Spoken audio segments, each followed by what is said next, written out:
Yeah, 모두 다 빨리 박수 쳐 기다리지 말고 서둘러. Reason that I'm back is to feed you raps. I see that you are 배불러. So fly.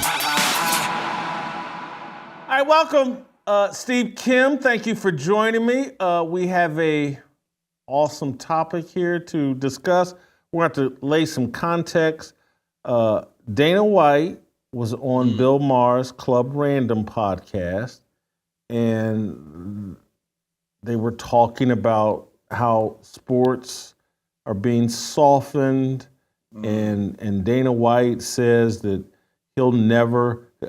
They started talking about Damar Hamlin, and I think Bill Maher talked about how they should have continued playing the game, and Dana White says, you know, I'll never go for the PUSSIFICATION of America, the wussification, but with a P of America, and it made me think about what the NFL is doing with these extra tops they're allowing players to wear on their helmets or whatever, and so they don't go there, but I do. But let's play. This is about a 3-minute clip, and then Steve and I will come back and comment.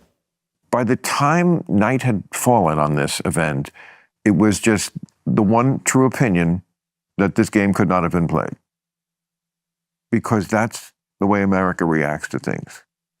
Now, I'm in the opinion that they should have played the game, because I don't think it would have hurt the person they cared about and we cared about. And they kept saying, this is such bad logic. The important thing is Damar. Absolutely. Of course it is. Of course it is. How does that affect playing the game? He's in the hospital. Mm-hmm. Unless the doctors are watching the game out of the corner of their eye while they're operating on him, I don't think it's going to affect anything. And yet, you know, this became, Skip Bayless, suggested maybe we should have played the game, and they wanted to cancel him for just entertaining an idea that 24 hours earlier was what everybody thought was going to happen. And then we all just sheep got behind this idea that somehow it would be disrespectful to the guy in the hospital. By the way, he got it, because when he woke up, you know what the first thing he said was? Did we win? Yes. Did we win?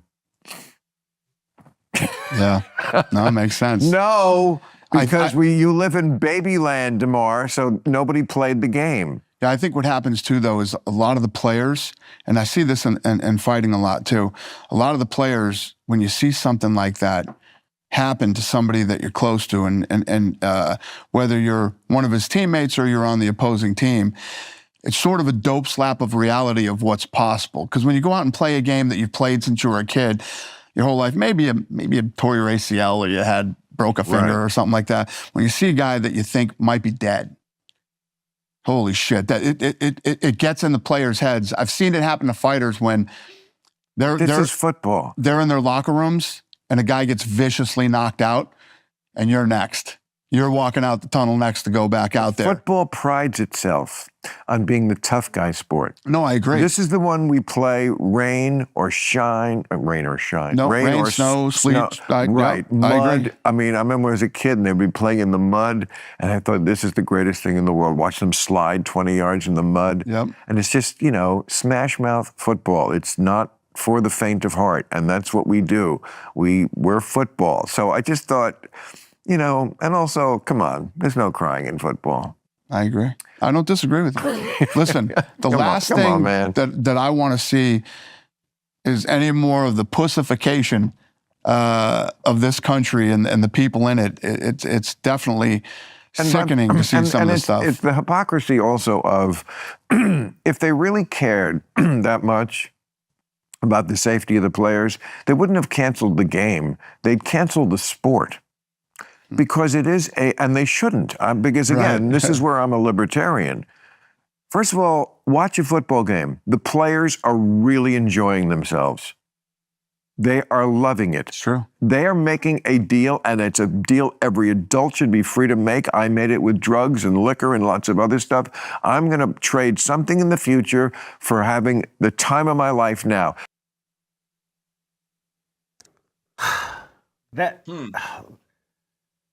I'm shocked, not shocked, I'm entertained, pleased that because I really like Dana White, and I enjoy a lot of what Bill Maher does. I wish he would completely disavow the left and just admit it.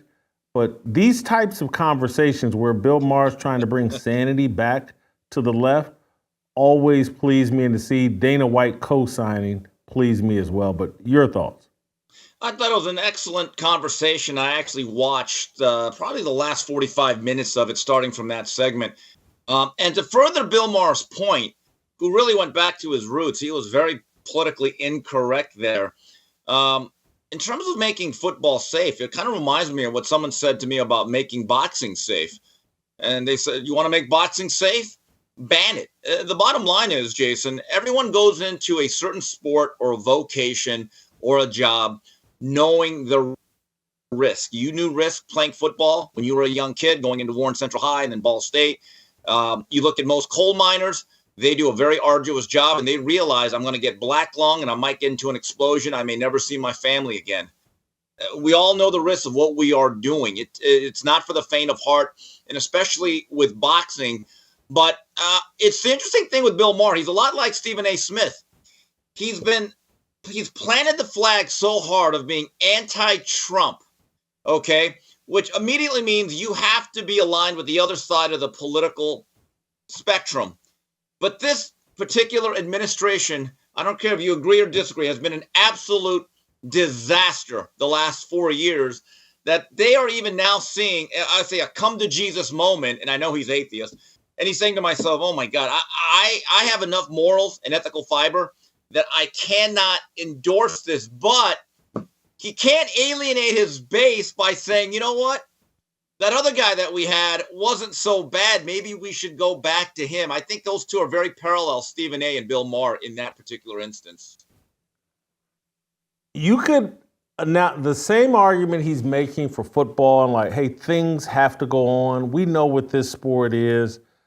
I wish he had that kind of ruggedness as it related to Trump and the presidency, because again, it's one of those deals where like, you can't, hey, look, Trump's going to say impolite things. Trump's not going to act the way we want a president to act. But at the end of the day, we just got to toughen up, stiffen our chin, and deal with it, because that's what we need at this time and in this moment. Can't do it. But I do just think it's progress. Dana White is an out of the closet, passionate Trump supporter, and for Maher to have White on the platform, treat each other respectfully, have the conversation. It's I just see more and more people moving towards like, man, we got to quit this fake social media Twitter stuff and quit pretending like we can't even speak to each other just because we disagree about a few things. That's the only path back to common sense. Last thing though, Steve, I do want to, I want to get, and I know they weren't talking about this specifically, but they were talking about safety in football. This whole helmet thing that they're doing, and I don't know how many players will do it. Maybe only a handful of players, who knows? But all it is a big sign that says, hey, think about CTE while you're watching this football game. And literally, that's what they're signaling to fans. It's like, oh, I'm out here risking my life. I may get CTE. And part of me thinks CTE is a gimmick and a scam. It's like climate change. But I just think it's bad optics, messaging. It's going to hurt the game even more if a handful of players are wearing that top on their helmet during games. Well, Jason, in terms of player safety and making football less dangerous, someone tell the NFL, because I think I saw something where Goodell said it's not out of the question to add another week in the regular season. Oh, really? So we're about player safety, and every game is like being in 75 car crashes. We care about the players. We're going to add another week. And those messages are not, to me, aligned. Now, about the as Coach JB would call them, the helmet condoms. I'm not a fan. They just look funny. I'm just a viewer. Yeah, that's a JB-ism. Okay, now here's the thing. I'm looking at that. I'm just a fan. So the aesthetics, to me, matter. and I'm old school. I'm old now. You can tell by the silver streaks here. Now, look. Remember the little alien in the Bugs Bunny commercials, Kazoo? I love Kazoo. Friendly alien, didn't want to eat us, didn't want to take, but Bugs Bunny and him always got in. He had that big head. And I remember Mark Kelso, former safety for the Bills, had an oversized helmet because he had issues. And I always called him Mark Kazoo. Now we're going to have a whole field of kazoos. It's not going to look right. And are they going to have the logo? I want the logos. The logos are important. But on a more serious level, Jason, I don't know if this is any safer for the players. You're still jarring the head. You're still having high impact collisions. Like, people do not understand about headgear in boxing, which you use for sparring. People think it softens the blow. It actually doesn't. Headgear is used in boxing specifically, Jason, for clashes of heads, really, and to prevent cuts. If you've ever been hit by headgear, and I have been a long time ago, let me just tell you something. You get hit square on the nose, right on the bridge of the nose or under the chin, there is still a jarring effect and you still feel it. And they'll tell you it really does not do all that much more to prevent concussive blows or concussions. I would actually like to see a little bit more medical research that tells me empirically that, hey, if Jason Whitlock is playing right tackle, he wears the helmet condom because he believes in safe football, that yes, he's better off for it. No, forget it. As a football fan, my visual pleasure matters. I want to see smaller helmets with the logos. That's just the way I am. The TV show Looks Matter. Thank you. Kazoo. I remember Love Kazoo. Yeah. He was great, man. I loved him. Way to go. My favorite alien, Mork and Mindy and Kazoo. Loved him. Thank you, Steve.